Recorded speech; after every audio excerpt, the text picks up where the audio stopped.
Gimana kabarnya teman-teman Jovisa semuanya? Alhamdulillah, luar biasa. Allahu Akbar. Allahu Biasanya Akbar. begitu ya. Semangat nih, harusnya jawabnya itu harus semangat. Apalagi kalau jawab salam. Diulang boleh? Boleh. Assalamualaikum warahmatullahi wabarakatuh. Waalaikumsalam warahmatullahi wabarakatuh. Masya Allah, Alhamdulillah ya Uni, kita hari ini dari Rumi Foundation Training berkesempatan untuk bermuajahah gitu sama teman-teman semuanya. Alhamdulillah kami dari Rumi Foundation Training, apa itu Umi? Ya, Rumi Foundation Training adalah sebuah lembaga di bawah Yayasan Rumi yang itu fokusnya kepada Islamic Healing. Ya betul sekali, terutama untuk permasalahan-permasalahan psikologis gitu ya. Dan hari ini insya Allah kita akan membahas tentang bebersih inner child sebelum menikah. Apa itu inner child? Nanti akan dijelaskan sama Umi Rosa. Dan bagaimana cara mengantisipasinya supaya nanti nggak berketerusan sehingga akan mengganggu rumah tangga yang akan kita bangun. Nanti akan dijelaskan oleh Mbak Umira gitu ya. Sambil duduk kita? Boleh, boleh. Soalnya sudah siang ya. Boleh duduk? Udah waktunya istirahat ya Umi ya, kode ini. Monggo Umi silakan. Monggo yang salaman, sungkem. Ya, jadi materi kita atau apa yang akan kita bicarakan siang hari ini adalah tentang bebersih inner child sebelum menikah. Tahu nggak inner child itu apa? Inner dalam child anak-anak. Berarti secara sederhananya inner child itu adalah sisi kekanak-kanakan yang ada di dalam diri kita. Setiap orang punya inner child nggak? Punya sisi kekanak-kanakan? Punya. Ada yang suka nangis? Ada yang suka ngambek? Ada yang suka mutung? Ada yang suka jutek? Ada yang suka duit? Kencang banget jawabannya. Iya. Jadi setiap orang itu punya sisi kekanak-kanakan. Hanya saja pernah nggak ketemu ada orang yang dia tuh punya sisi kekanak-kanakan tapi so far so good gitu loh, nggak nyebelin. Tapi ada juga orang yang punya sisi inner child, punya sisi kekanak-kanakan tapi itu nyebelin. Pernah? Pernah. Pernah bertemu orang seperti itu? Pernah. Atau jangan-jangan diri kita yang seperti itu ya? Nah jadi sebetulnya inner child itu nggak salah gitu ya. Inner child itu tidak salah karena yang namanya inner child itu sifatnya netral sebetulnya gitu ya. Tetapi dengan berkembangnya waktu dan dengan banyaknya stimulus yang datang kepada kita, peristiwa-peristiwa kehidupan dan lain sebagainya, akhirnya menjadikan inner child itu tumbuh dalam atau berkembang dalam dua sisi. Jadi ada inner child yang positif, ada inner child yang negatif. Inner child yang positif itu akan membuat kita produktif. Pernah nggak ngerasa sangat bersemangat? Pokoknya nggak ngerasa capek, happy aja gitu ya. Pokoknya asik dibikin enjoy. Nah itu berarti inner child-nya yang positif. Coba lihat perhatikan anak-anak. Anak-anak itu ada capeknya nggak? Nggak ya, abis main lagi main gitu ya. Nah itu salah satu yang menjadi contoh inner child dalam pengertian yang positif. Jadi akan membuat kita produktif. Akan tetapi ada inner child yang negatif. Manakala inner child itu menimbulkan konflik intrapersonal di dalam diri kita. Apa itu konflik intrapersonal? Artinya terjadi pertentangan batin gitu ya di dalam diri kita. Satu sisi kita pengen melakukannya gitu ya. Tapi sisi lain kita merasa itu tuh nggak pantas, nggak boleh aku lakukan. Misalnya dalam satu geng pertemanan gitu ya. Kemana-mana bareng, ngapa-ngapain bareng, hangout bareng, kuliah bareng. Tiba-tiba ternyata ada satu peristiwa, ada satu pemicu yang membuat kita merasa tidak nyaman. Dan kemudian kita memilih untuk menarik diri misalnya. Sebetulnya yang kita lakukan itu kita suka nggak? Nggak suka kan sebenarnya. Nah disitulah akhirnya terjadi konflik intrapersonal di dalam diri kita. Dan biasanya kalau lagi belum nikah seperti ini, inner child itu tidak terlalu dominan munculnya. Kadang juga nggak ketahuan, karena kan stresornya masih sedikit. Nah inner child itu biasanya muncul ketahuan kalau kita punya inner child negatif setelah menikah. Kenapa setelah menikah? Karena menikah itu butuh proses adaptasi. Kita akan hidup bersama dengan orang lain yang kita baru kenal gitu ya. Yang itu beda orang tua, beda pola asuh, beda kebiasaan. Sehingga itulah yang kemudian menyebabkan stresor di dalam diri kita. Tambah lagi kalau sudah punya anak. Nah, biasanya yang paling banyak curhat ke Umi ataupun ke Umira ataupun ke RFT, itu inner child-nya malah ketahuannya setelah punya anak. Misalnya, anaknya itu cuma numpahin air gitu ya, tapi marahnya itu udah wah luar biasa gitu ya, nyembur semuanya, keluar semua kata-kata, bahkan sampai melakukan tindakan-tindakan kekerasan fisik terhadap anak. Ketika ditanya, kamu niat gitu untuk marahin anakmu seperti itu? Dia sendiri merasa bersalah. Ya nggak pengen marahin anak seperti itu, tapi yang nggak tahu kayaknya tuh nggak bisa dikontrol. Nah itu berarti bisa jadi ada bibit-bibit inner child yang perlu ditelusuri. Seperti itu. Ya Umira? Oke, nah lalu bagaimana cara penyembuhannya dan kenapa sih kok penting banget inner child ini dibersihkan sebelum menikah? Karena banyak sekali prahara yang terjadi di dalam rumah tangga, salah satunya disebabkan secara tidak langsung oleh inner child. Bayangkan sudah menikah tapi masih punya sisi kekanak-kanakan yang negatif, yang belum bisa dikendalikan. Suami pulang terlambat misalnya, terus tiba-tiba ngambek, ngancam-ngancam pulang ke rumah orang tua. Di pikirannya sudah macam-macam aja. Aduh, jangan-jangan singgah ke tempat lain nih. Aduh, jangan-jangan. Aduh, jangan-jangan. Gitu. Dan ternyata setelah ditelusuri pada saat masa kanak-kanak bisa jadi mengalami peristiwa-peristiwa seperti itu. Jadi pengen bersih-bersih sebelum inner child? Pengen bersih-bersih sebelum menikah? Iya, harus dibersihkan ya. Kita harus membersihkannya. Silakan Umirah dilanjutkan. Oke. Kalau bahasanya Uni Rosa itu inner child gitu ya, tapi bahasa yang lebih mudah dipahami itu adalah luka pengasuhan. Ya, luka pengasuhan ini memang hampir semuanya itu pernah mengalami gitu ya. Misalkan ada satu pengalaman atau satu peristiwa di mana kita pernah dipukul sama orang tua. Pernah? Pernah. Nah kita pada saat itu kita belum tahu penyebabnya itu kenapa kita dipukul, itu kan kita belum tahu. Taunya ya kita dipukul rasanya sakit ya kan. Ternyata rasa sakit itu menimbulkan dua bekas. Yang pertama itu bekas fisik, yang kedua adalah bekas psikologis gitu ya. Kalau bekas fisik itu mungkin sehari 2 hari sembuh. Tapi ternyata kalau misalkan bekas psikologis itu tersimpan ke dalam alam bawah sadar kita. Kayak gitu. Dan ketika itu tertimbun sekian lama, maka kemudian itu akan terrecall lagi dengan kondisi yang hampir-hampir mirip. Misalkan ada hubungan ayah dengan anak atau hubungan ibu dengan anak. Dulunya ibu itu sering memukul anaknya. Misalkan penyebabnya karena katakanlah tadi menumpahkan susu kayak gitu ya. Nah, pada saat kelak punya anak, maka responnya pun bisa jadi akan sama. Ketika anak menumpahkan susu bisa jadi nanti responnya juga akan memukul juga kayak gitu. Maka kemudian yang sangat bahayanya, karena kalau misalkan kita mengkaji dengan bahasan kodok kodar, itu kan ada di wilayah yang bukan wilayah kita. Ada di wilayah yang bukan wilayah kita, kayak gitu. Kita nggak bisa memilih kita itu akan dilahirkan oleh orang tua dengan pola pengasuhan seperti apa ya kan. Kita nggak bisa memilih mau dilahirkan oleh orang tua dengan kondisi perekonomian seperti apa, nggak bisa memilih. Tapi wilayah yang bisa kita pilih dan kemudian kita bisa ubah itu adalah bagaimana kemudian kita menjadikan apa yang tersimpan ke dalam alam bawah sadar kita. Kalau dalam Islam itu adalah kolbu gitu ya. Apa yang tersimpan di dalam kolbu kita itu tuh dibersihkan kayak gitu. Karena mekanismenya respon itu begini. Mohon maaf Mbak, boleh pinjam tumblernya yang hijau? Terima kasih. Mira kasih contoh biar lebih konkret gitu ya. Konkret ya. Jadi begini, mohon maaf Mbak Mira izin berdiri ya. Jadi bayangkan ini adalah dispenser.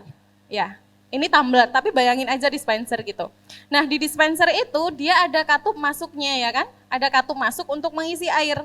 Ada katup keluar. Betul? Betul. Nah katup masuk itu tugasnya dia adalah menerima Air. Katup keluar tugasnya adalah mengeluarkan air, betul sekali. Nah, kalau misalkan dia yang masuk ke dalam bejana ini atau masuk ke dalam dispenser ini adalah hal-hal yang positif, maka keluarnya pun juga positif. Beda kalau misalkan kalau yang masuk ke dalam dispenser ini itu adalah hal-hal yang negatif, maka kalau yang di dalam sini masih hal-hal yang negatif pula, kemungkinan keluarnya adalah hal negatif. Contoh sederhana, misalkan nih, kalau misalkan tadi hal positif udah nggak masalah ya. Tapi kalau misalkan yang jadi masalah itu adalah ketika yang masuk setiap hari itu adalah hal-hal negatif, setiap hari mendengar bentakan dari orang tua, setiap hari disalah-salahin orang tua, setiap hari mendengar orang tua kita berantem, berarti yang masuk semuanya negatif. Kayak gitu. Maka kalau misalkan ini nggak dibersihkan segera, berkemungkinan kita akan begitu juga dengan keluarga yang kita bina. Dan kebanyakan klien kami di RFT itu adalah orang-orang yang kemudian orang-orang yang kemudian memiliki luka di pengasuhannya. Ada yang kemudian dulunya sama orang tuanya itu tuh di-push. Pokoknya kamu harus pintar, pokoknya kamu harus jadi juara kelas. Kamu harus jadi juara kelas, kamu harus bisa S1 di universitas ini, dengan jurusan ini, kamu harus bisa S2 segala macam. Terus hasilnya apa? Responnya gimana? Dengan tekanan yang seperti itu, ternyata dia bekerja keras. Pinter nggak? Pinter. Tapi ujung-ujungnya apa? Ketika dia berhadapan dengan problem rumah tangga, ternyata dia kalah kabut.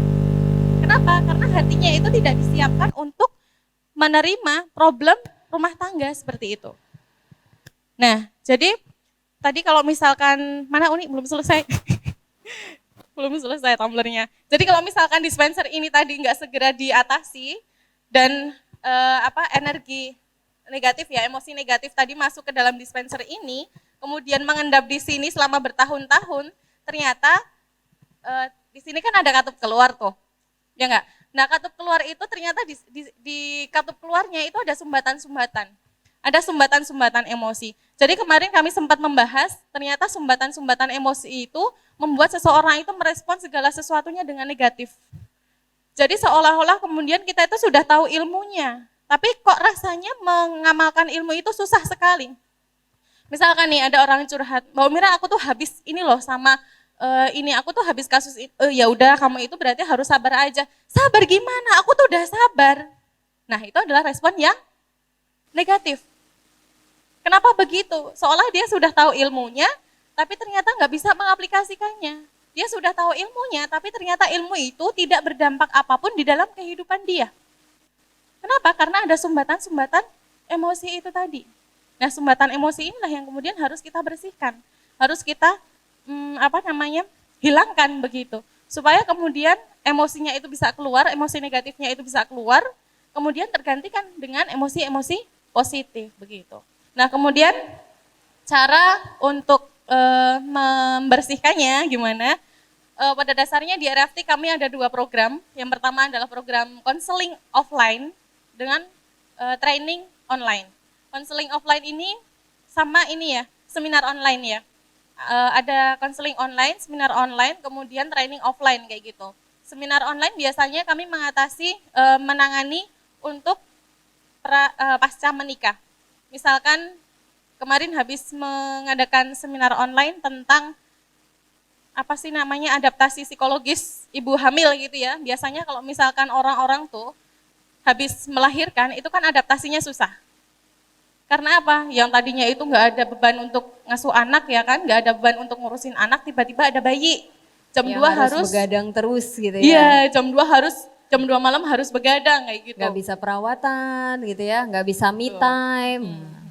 Pokoknya berubah lah ya kondisinya. Betul. Nah, kalau misalkan kondisi ini nggak siap, maka itu akan menjadi sebuah penyakit namanya baby blues ya kan. Ada penyakit namanya baby blues kayak gitu. Nah itu bermula dari, bisa jadi diduga kuat, bermula dari luka pengasuhan yang belum bisa disembuhkan. Atau kemudian permasalahan-permasalahan yang lainnya, dia ngerasa depresi, dia ngerasa gagal untuk menjadi ibu, dia ngerasa mertuanya itu tuh kok nyuruh-nyuruh dia terus, ngerasa mertuanya itu tuh menganggap dia itu tuh nggak mampu mendidik anak. Pernah ada kejadian yang mau nyeblung sumur ya, mau masuk ke sumur. Gara-gara apa? Gara-gara dia merasa nggak bisa untuk ngurusin anak. Padahal sebenarnya permasalahan itu bermula dari apa? Dari dirinya yang belum selesai dengan diri sendiri. Gitu. Berarti jangan dikira dengan menikah kita akan baik-baik saja gitu ya. Justru dengan menikah itu maka timbul tantangan baru yang itu harus segera diselesaikan yang membutuhkan proses adaptasi. Jadi kalau misalnya ya contohnya kita berasal dari keluarga yang broken. Terus kemudian kita merasa kita tidak bisa bahagia, kita merasa bahwa tidak akan ada yang mau dengan saya, kita merasa bahwa saya nanti rumah tangganya juga jangan-jangan akan jadi sama seperti rumah tangga yang telah dibina oleh orang tua saya. Tapi kemudian dia tetap memaksakan diri untuk menikah tanpa menyelesaikan problem-problem tersebut, maka nanti bisa bisa diprediksi gitu ya dalam tanda kutip bahwa nanti ketika menjalani pernikahan maka ada sesuatu yang belum tuntas yang itu akan menjadi ganjelan. Jadi ibarat kayak tadi ya kalau dispensernya udah kotor walaupun diisi dengan air yang bersih sekalipun karena dalamnya udah kotor dan keluarnya juga banyak sumbatan-sumbatan, kira-kira keluarnya bisa bening bersih seperti masuknya enggak? Nggak bisa ya, tetapi masih mending gitu ya. Misalnya seperti sekarang, Antuna semua sudah bersemangat untuk mengkaji Islam. Itu dalam rangka menghadirkan apa yang masuk itu jadi hal yang bening-bening gitu ya. Tetapi bisa jadi nanti keluarnya pun tetap akan ada errornya, jadi tetap akan ada respon errornya. Tetap akan ada hal-hal yang kemudian kita sesali, kok aku bisa kayak gitu sih gitu. Karena ininya masih perlu dibersihkan secara tuntas. Jadi inner child itu nggak bisa kita amputasi. Karena kalau kita amputasi berarti kita mengamputasi diri kita. Dipenggal aja kepalanya biar memori negatifnya itu hilang gitu ya, kan nggak bisa ya. Oleh karena itu kita tidak bisa amputasi, yang bisa kita lakukan adalah menetralisir inner child tersebut. Artinya semua peristiwa masa lalu yang terjadi pada diri kita, terutama itu peristiwa yang menyakitkan, peristiwa yang membuat luka, yang membuat berdarah-darah, yang membuat trauma, itu adalah bagian dari diri kita. Dan yakinlah bahwa ketika sampai saat ini kita masih hidup, kita masih diberikan kesempatan untuk Allah untuk memperbaiki diri, berarti ada sesuatu yang ingin Allah lakukan, yang Allah inginkan untuk kita lakukan. Berarti ada sesuatu yang Allah inginkan untuk kita pikirkan. Berarti ada sesuatu yang sedang Allah persiapkan untuk kita jalani. Nah, mudah-mudahan dengan kita menyadari tentang inner child ini dan berusaha untuk melakukan upaya-upaya pembersihan, setidaknya nanti ketika ada saya terima nikahnya Hulanah binti. Nah, ini botolnya sudah lumayan bersih, sehingga nanti ketika Allah amanahkan rumah tangga kepada kita, Allah amanahkan anak kepada kita, kita bisa menjaga amanah itu dengan baik, dengan tidak menyakiti, dengan tidak mengulang kembali rantai inner child yang diturunkan mungkin oleh orang tua kita. Jadi harus diputus, harus kita putus circle inner child itu. Stop, inner child ini akan berhenti di diri saya saja. Tidak akan saya lanjutkan ke anak-anak saya. Tidak akan saya lanjutkan ke generasi saya. Dan itu butuh proses. Dan itu butuh sabar. Dan itu butuh istiqomah. Jadi nggak bisa 1-2 kali bebersih, terus kemudian bersih. Ya, jadi selain tadi sebenarnya itu akan berpengaruh terhadap hubungan kita sama anak-anak gitu ya. Itu juga akan berpengaruh kepada hubungan kita sama suami juga, kayak gitu. Tadi tugasnya istri itu apa? Tugasnya istri apa? Taat pada suami. Taat pada suami. Tugasnya istri adalah untuk menjadi makmum kan. Nah, karena ada respon error di situ yang kemudian menimbulkan defense mechanism gitu ya, atau mekanisme pertahanan diri. Seolah-olah kemudian kita itu membangun benteng yang tinggi sehingga kita merasa, wah aku tuh sebenarnya bisa loh memimpin rumah tangga kayak gitu. Dan itu ternyata yang kemudian memicu perceraian. Kenapa? Karena perempuan itu ngerasa bisa hidup sendiri. Bisa hidup tanpa suaminya, bisa mencari uang. Aku bisa hidup tanpa suami, suami itu nyebelin segala macam. Akhirnya gugatan cerai itu lebih banyak dilakukan oleh Perempuan. daripada laki-laki begitu. Kemudian selain berdampak kepada suami, itu juga akan berdampak terhadap hubungan kita sama orang tua juga. Kenapa? Karena kita ngerasa ada jarak sama orang tua. Kita lebih ngerasa nyaman, ngerasa ngerasa comfort gitu ya, ngerasa lebih nyaman ketika kita curhat sama orang lain daripada sama Orang tua. orang tua. sendiri. Ketika orang tua meminta kiriman gitu ya, maka kita akan marah-marah misalnya. Kita akan cenderung marah-marah. Kenapa sih ibu itu minta duit terus? Kemarin kan bisa aku lama-lama kayak gitu.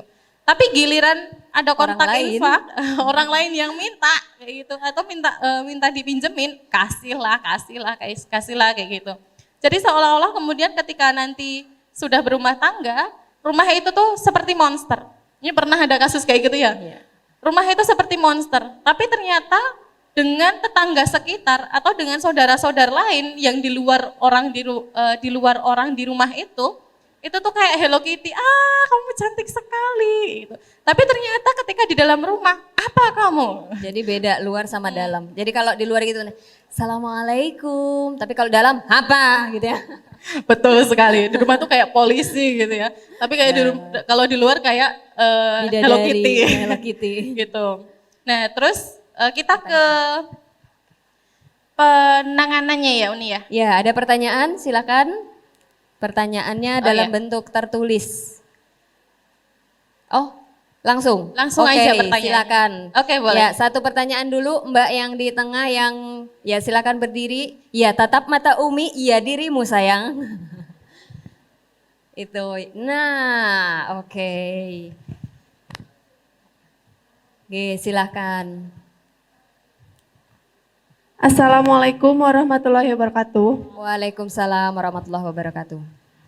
Umi di sini saya mau bertanya, kan kalau ini saya sendiri sih, jadi orang tua saya itu menerapkan pola asuh itu dengan apa yang orang tua itu tuh didapatkan dari nenek kakeknya kayak gitu. Iya. Jadi anak itu harus merasakan apa yang saya rasakan. Nenek kakek nanti dapat dari nenek kakek lagi, dapat dari nenek kakek lagi itu. Oke. Nah, terus semenjak saya kuliah tentang bimbingan konseling keluarga, nah saya itu menemukan bahwa intinya tuh tidak boleh diturunkan ya pola asuh kayak gitu kan tadi. Tapi tuh saya tuh merasa bahwa seperti tertekan, terus kayak ada unfinished business, kayak ada masalah yang belum terselesaikan, terus kayak top dog, underdog gitu, saya tuh selalu kayak ditekan kayak gitu. Nah, kadang saya juga suka merasa nanti kalau udah nikah punya anak, berarti saya tidak boleh seperti itu karena saya digitukan itu tidak enak seperti itu. Nah, tapi itu kayak tetap kayak bukan dendam, tapi itu ya intinya ada masalah yang belum selesai. Bagaimana cara menyikapinya supaya saya itu konsisten dengan pola asuh yang nanti saya dengan calon saya seperti itu, tidak mengikuti yang dari bapak seperti atau ibu gitu. Oke. Terima kasih. Wassalamualaikum warahmatullahi wabarakatuh. Waalaikumsalam warahmatullahi wabarakatuh. Calonnya sudah ada? Udah? Masya Allah, Alhamdulillah. Mudah-mudahan diberikan kemudahan dan kelancaran. Monggo silakan Umira. Oke. Jadi alhamdulillah ya ada kesadaran yang muncul dalam diri kita bahwasanya kita harus memutus mata rantai inner child ini atau memutus mata rantai luka pengasuhan ini. Supaya apa? Supaya kemudian nanti kita bisa menyumbangkan generasi yang bahagia. Kenapa? Karena sebenarnya kita itu ngerasa nggak bahagia, itu bisa jadi karena kita masih merasa ada luka di situ. Masih merasa ada luka di situ. Pada dasarnya Islam itu sudah menyampaikan, Islam itu sudah memberikan kurikulum gitu ya, sudah memberikan kurikulum bagaimana kita mengatasi inner child ini. Kalau misalkan tadi ada tekanan dari orang tua, ya kan? Ada tekanan, kemudian kita itu membuat kita memunculkan perasaan tertekan. Aslinya ada dua pilihan, kita bisa mengambil sikap untuk menganggap itu bukan tekanan atau menganggap itu sebagai tekanan. Sayangnya kita sering menganggap itu sebagai tekanan, kayak gitu. Nah itu kemudian akan tersimpan ke dalam kolbu kita ya kan, tersimpan ke dalam kolbu kita sehingga kemudian itu menjadi emosi negatif. Kata Rasulullah dalam suatu hadisnya bahwasanya ingatlah di dalam diri kalian itu ada sebuah daging yang kemudian ketika daging itu baik, maka baiklah semuanya. Dan ketika daging itu buruk, maka buruklah semuanya. Nah, daging itu namanya apa? Kolbu, ya kan? kolbu, atau kalau misalkan ada yang bilang itu orang-orang psikolog mengatakan itu adalah gudang jiwa segala macam kayak gitu. Kalau Mbak Umira memilih mengistilahkannya dengan kolbu. Nah, ketika tekanan itu kita ambil sebagai tekanan, kita memilih untuk mengambil itu sebagai tekanan, maka akan menimbulkan perasaan takut. Perasaan takut segala macam itu tuh akan tertinggal di dalam kolbu kita dan itu menempel selama berterusan. It's okay kalau misalkan kita tidak menganggapnya sebagai tekanan, tapi masalahnya adalah kita sering menganggap itu sebagai tekanan. Maka yang tertempel di kolbu kita itulah yang kemudian harus dibersihkan kayak gitu. Seperti itu. Jadi kita mau memilih yang mana dulu nih? Mau memilih itu sebagai tekanan ataukah memilih itu bukan sebagai tekanan kayak gitu. Gitu. Ya, kalau Umi bisa memberikan tips seperti ini. Jadi dipilah do and done ya. Mana pola asuh orang tua kita yang itu masih bisa kita teruskan gitu ya. Tetapi mana pola asuh orang tua yang itu tidak bisa kita teruskan. Nah, tentunya kita bisa memilah ini ketika kita punya ilmu, ya enggak? Ketika kita tahu, oh bahwa pola asuh yang A itu enggak boleh. Pola asuh yang B itu boleh. Dari mana kita tahu ini boleh dan tidak boleh? Dari belajar. Dan apa yang kita pelajari, artinya standar apa yang kita gunakan untuk menentukan ini boleh atau ini tidak boleh, yaitu standar agama. Karena kita adalah seorang muslim. Jadi gali tentang parenting islami, gali tentang bagaimana pengasuhan anak secara islami, nanti itulah yang akan kita pakai sebagai kacamata kita untuk menilai mana nih yang akan diteruskan dan yang tidak. Lalu kemudian tahap kedua yang harus kita lakukan adalah berkomunikasi secara mendalam dengan calon suami, tapi nggak usah pakai bumbu-bumbu gitu ya. Nanti lagi ngobrol itu terus, aku tidak salah memilihmu sayang. Waduh jangan gitu ya kan, belum ijab kabul atau ya. Nah yang perlu didiskusikan itu adalah apakah dia punya luka-luka psikologis juga, sama seperti luka-luka psikologis kita. Terus kemudian dampak luka psikologis itu pada dia itu apa, dan dampak luka psikologis pada kita itu apa. Dan kalau misalnya dua orang yang terluka ini tetap melanjutkan pernikahan, nanti dampaknya apa terhadap anak-anak kita. Sehingga kita akan bersepakat, kita akan rumuskan, kita akan coba untuk tetapkan apa yang do dan apa yang tidak boleh kita lakukan. Nah itu juga kita jangan hanya percaya dengan apa yang diucapkan, tetapi kita juga harus lihat bukti. Dan bukti itu adalah apa yang terjadi di masa lalu. Jadi kalau dalam istilah psikologinya itu ada base evidence gitu ya, ada bukti. Misalnya calon suami bilang gini, iya nanti aku akan dekat sama anak-anakku, aku akan ajak mereka main setiap hari Minggu, setiap aku libur, aku akan fokus sama mereka. Jangan percaya begitu saja, oh dia adalah calon suami idaman gitu, jangan gitu, karena nanti kita akan tertipu. Tetapi cari buktinya, apa yang bisa menguatkan perilaku dia, yang bisa menguatkan bahwa dia memang seperti itu. Contoh, cara membuktikannya, ketika dia lagi bersama kita. Nah, ngerti maksudnya? Ya, dia care nggak? Maksudnya dia nyadar nggak kalau aku tuh lagi sama kamu, HP-ku tak simpen dulu gitu. Tapi kalau misalnya aku lagi sama kamu tapi aku main HP, kalian lebih percaya mana? Omongan dia, aku akan sayang sama anak-anakku, atau perilaku dia, aku lebih mentingin HP-ku. Mana yang paling kita percaya? Perilaku atau perkataan? Perilaku. Nah, maka kita harus cari bukti-bukti yang bisa menguatkan komitmen-komitmen tadi. Nah, kalau misalnya sudah mantap, kalau sudah istikharah, kalau sudah benar-benar plong semuanya, bismillah ya. Bismillah, dan setelah menikah pun tetap lakukan proses tersebut. Begitu jawaban dari Umi, mudah-mudahan Allah memberikan kemudahan dan jalan. Amin ya rabbal alamin. Masih ada?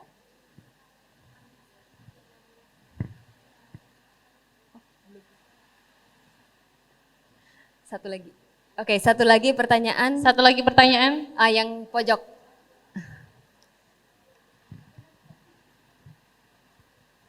Ya, silakan. Mic-nya Mbak Panitia. Di sini, sebelah sini. Ya, Mbaknya yang berdiri.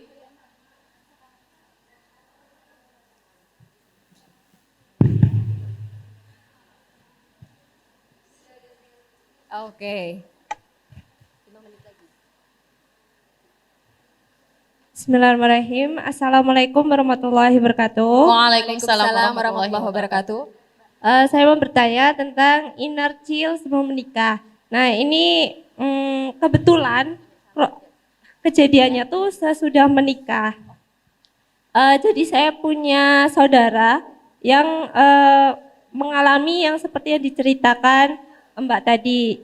Jadi dalam pengasuhan itu beliau memiliki anak yang sering dimarah-marahi dengan kejadian hal yang sepele yang seharusnya tidak seperti itu. Oke. Nah, kita sebagai saudaranya yang sudah tahu sudah tahu bahwa itu tuh tidak benar dalam pengasuhannya. Nah, sebagai saudaranya, cara kita mengingatkan kalau itu tidak baik itu seperti apa? Iya. Terima kasih. Wassalamualaikum warahmatullahi wabarakatuh. Waalaikumsalam warahmatullahi wabarakatuh. Gimana, Sebentar Umi? Umira. Ini Umi mau kasih door prize. Siapa yang sudah dalam tahun ini 2020 sudah akan merencanakan pernikahan? Ngacung. Ya, 1, 2, 3, 4. Sudah akan merencanakan. 4. Terbatasnya cuma 2 ya Umi ya. 4, nanti tolong segera dicatat namanya tadi 4 yang nunjuk. Oh, 4. 1, belakang hitam, depan yang pakai cadar, terus 5 yang pakai kerudung biru, terus belakang yang pakai kerudung hijau. Tapi beneran loh ya 2020 udah nikah ya. Awas kalau nggak nikah ya, door prize-nya diambil lagi. Ya, nanti silakan lapor ke, oh ya berdiri, coba berdiri tadi yang Umi tunjuk 1, terus 2, oke, aduh kok berdirinya jadi banyak, wow, udah stop. Salah nunjuk nih. Ya udah ditambah 1, 2, 3, 4, 5, 6, 7, ya udah ke depan dulu. Nah sambil Umi sama Umira jawab pertanyaan. Oh ternyata Iya. kalau ya ke Mbak Andi. Oh nggak apa-apa, ada di sana, nanti door prize-nya dari Umi. Oke. Ya, jadi Umira ulang lagi pertanyaannya, pertanyaannya. ya. Jadi kalau misalkan kita ngelihat tuh saudara-saudara kita yang mungkin belum paham kayak gitu ya. Oke. Ada inner child dan Greget bagaimana pasti ya. pengasuhan yang baik itu gimana. Terus kita itu posisinya harus gimana gitu. Dan kita melihat itu Gemes. Ih kok kayak gemes gini gitu. banget sih. Iya, jadi kita tuh nggak bisa ngerubah orang gitu ya. Tuh.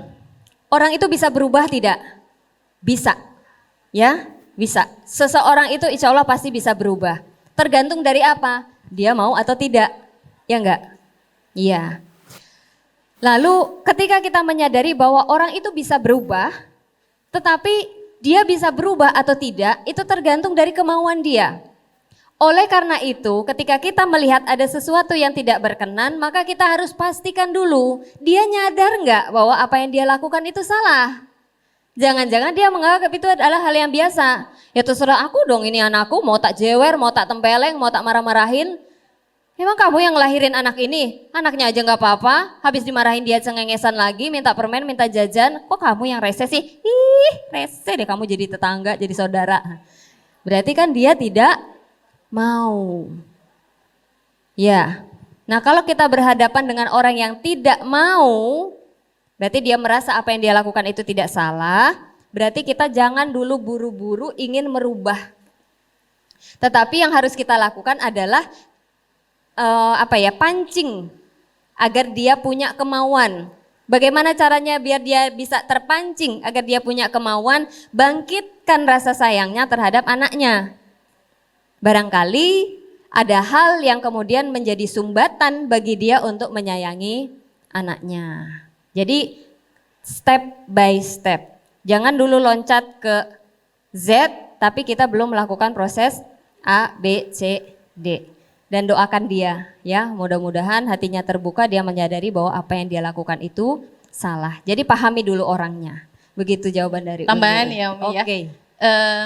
Jadi memang benar kita itu nggak bisa merubah orang lain, tapi kita bisa merubah diri kita sendiri. Nah, bisa jadi itu adalah cara Allah untuk mendidik kita supaya apa? Betul. Supaya kemudian kita bisa mendidik diri kita sendiri. Oh, nanti kalau misalkan kita punya anak jangan sampai seperti itu. Sehingga kemudian kita bisa berlatih dengan adanya misalkan ponakan tadi ya. Ponakan tadi yang banyak disakiti oleh orang tuanya, kita itu bisa menjadi tante yang paling nyaman gitu. Jadi kalau misalkan ada apa-apa sama ponakan, tante mana, tante mana, tante mana, kayak gitu. Kita jadi tante yang menarik gitu ya. Menjadi tante yang menarik, dan itu sekaligus juga untuk melatih kita supaya kita luas gitu. Lebih luas ketika nanti mempunyai anak kayak gitu. Jangan sampai seperti itu, dan kemudian dengan apa yang kita tunjukkan, sayang yang kita tunjukkan kepada keponakan itu tadi, itu bisa menjadi pelajaran bagi orang tuanya. Oh ternyata anakku itu kalau dibentak itu responnya begini. Kalau dia yang berlakukan dengan kasih sayang, dengan lembut, ternyata dia lebih menarik lagi, lebih tertarik gitu, lebih tertarik sama tantenya daripada sama orang tuanya gitu. Jadi jadilah tante yang menarik. Nah, betul. Tante Ya. yang menarik ya. Oke, alhamdulillah Umira, waktu kita sudah habis, rasanya tidak puas ya kalau hanya terbatas 45 menit, maka RFT mengundang semuanya untuk menghadiri, untuk mengikuti. Untuk ikut training ya. Jadi sebenarnya apa yang kami sampaikan di sini itu cuma prolognya aja, cuma sedikit ya.